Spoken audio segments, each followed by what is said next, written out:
Hello everyone and welcome to the first presentation in this music appreciation course.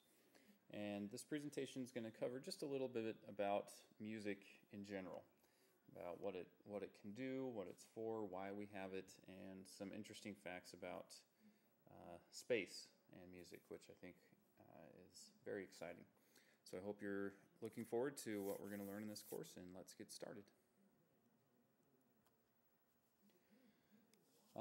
Music makes us as humans unique to any other species on the earth.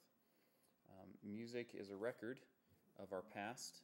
As we listen to music from the past, we learn about the people, we learn about their beliefs and their customs. As we listen to our music today, it's the same thing. We learn about ourselves, what our customs are, what other people believe and think and feel. And it can also be a record of our future, what we hope will come, whether to us personally or to a group of people. Music is a record of us, of who we are and what we do. Our music conveys emotions and perceptions in ways that nothing else can. If you think about some of your favorite songs and the emotions that are tied to them, not just perhaps the words, but where you heard it the first time, why it's your favorite, how it makes you feel when you listen to it, what do you use your favorite song for? Is it for relaxation? Do you use it to get excited? Music conveys that emotion, and it also does convey culture. If we were to take our music in America to Africa and play it for them, they would learn quickly about some of our beliefs and our values. And that's one of the biggest things about music. Other animals can make music, we call it. Birds can sing. Other mammals can make sounds similar to music, but only humans can create music that communicates emotion and communicates culture and values through that music. And so it truly does make us unique as humans and as individuals.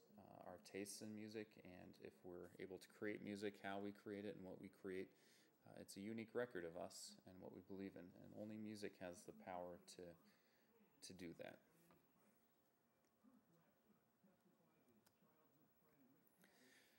Now, music in space. NASA has had a long history of space exploration and of striving to bring us information about space that we've never known before.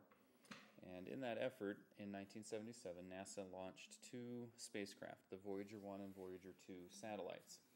And you can see a picture of them there, of one of them there. And their main mission was to get to Jupiter and Saturn and to send back images to NASA of those two planets. That was their main mission.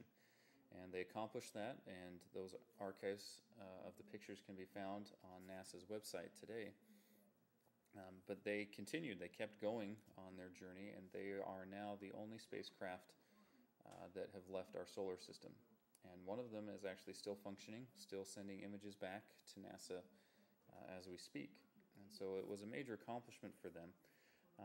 But they seem to have some other ideas in mind as well, because they put different things on these satellites. And one of the examples is they put a record on this satellite, a phonograph. And that phonograph contained 27 songs. And the people that designed it said that this record contained Earth's greatest hits. And you can see on the right side of your screen the songs that were put on that phonograph. You've got music ranging from Bach to Mozart to Beethoven, the great classical composers. You've got music from Australia, from China, from India. You've got music from Peru.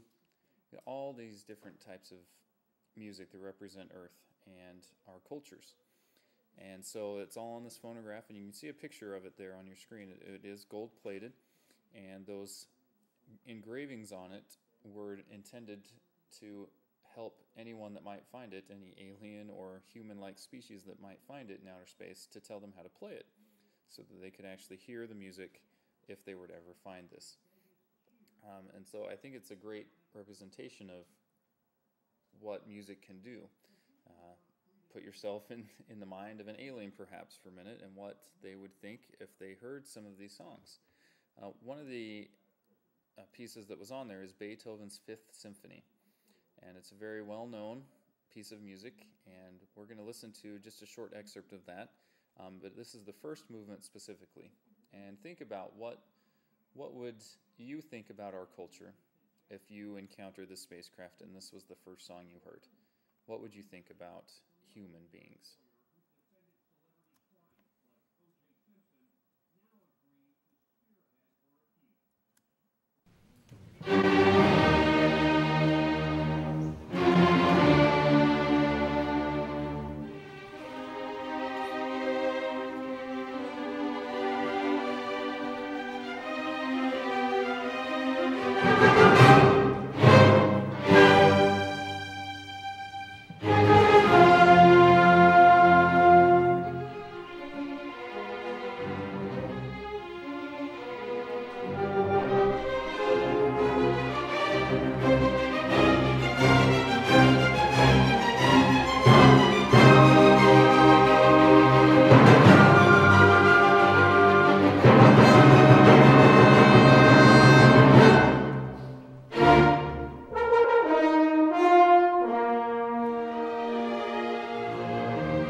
Okay, so I'm guessing a lot of you recognize that as something familiar to you.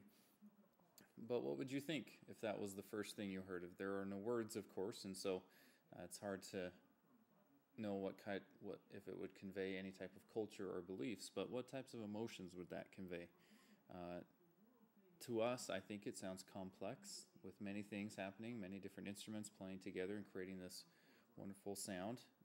But what would they think? What would an alien think of that? But that's the power of music. It can convey so many different things to different people. And so I hope as we go through this course that we'll keep in mind the power of music, and that we'll keep in mind that it is unique to each of us. The way we experience music is unique. The way we remember it, the emotions it conveys is unique. But music is also representative of us. Our favorite music probably represents us. And we'll actually talk about that more in the next presentation.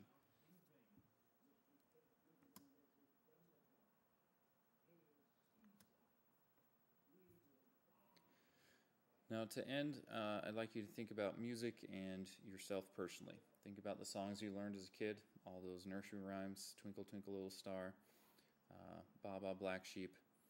Okay, started out very simple and basic, and then think of your favorite music now. Does that music represent your beliefs and your culture? If someone wanted to get to know you and they listened to their music, or listen to the music that you listen to, would they be able to tell you about yourself based on that music? The music we listen to definitely says a lot about us, and it's a great way to highlight a side of ourselves that may be unique and may be similar to other people, depending on our types and styles of music that we listen to.